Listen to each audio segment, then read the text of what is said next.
तुम्हारा दिमाग ठीक है? तुम्हारी इत्तला के लिए एक बात और बताती चलो, मैंने जब भी तुम्हारा भरोसा किया है ना, मेरी खुशियों की दुश्मन बनी हुई है। तुम्हारी जबान बहुत बेलगाम हो गई है। अगर तुम चाहो तो हम दोनों दोबारा फिर से एक साथ हो सकते। जो इंसान को बहका कर खुश होता है। आखिर आप चाहती क्या है?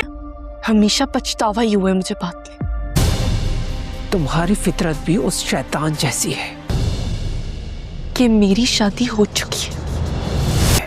लगाम डालना भी चाहिए तो आप नहीं डाल सकते। इब्लीस की किस्त 58 का नया प्रोमो आ गया है जो राज और तसादुम से भरा है। आइए इस पर एक नजर डालते हैं। प्रोमो इसी सवाल से शुरू होता है जो आगे आने वाले बड़े जज्बाती टकराव की बुनियाद रखता है। तो कहानी 2 हिस्सों में बटी है।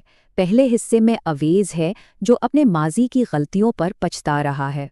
अवेज को अब एहसास हो रहा है कि उसने माजी में मरियम के साथ कितना गलत किया था। इसीलिए वो मरियम के पास एक उम्मीद लेकर जाता है कि शायद वो दोनों फिर से एक हो जाएं। मगर अवेज को मरियम के एक बहुत बड़े फैसले का बिल्कुल भी अंदाजा नहीं।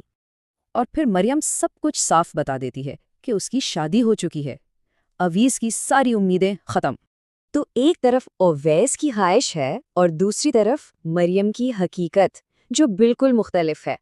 मरियम उसे याद दिलाती है कि उसने कभी भरोसा नहीं निभाया और बात हमेशा के लिए ख़त्म कर देती है।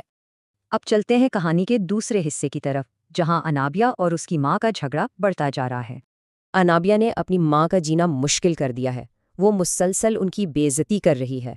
उसकी माँ उसे साफ साफ कहती है कि उसकी ज़ुबान बहुत बेलगाम हो गई है।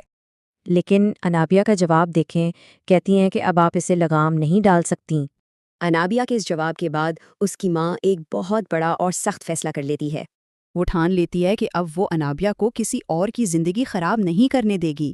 तो अब ये दोनों कहानियां एक बड़े टकराव की तरफ जा रही हैं। सवाल ये है कि जब ये सारे राज खुलेंगे तो आगे क्या होगा?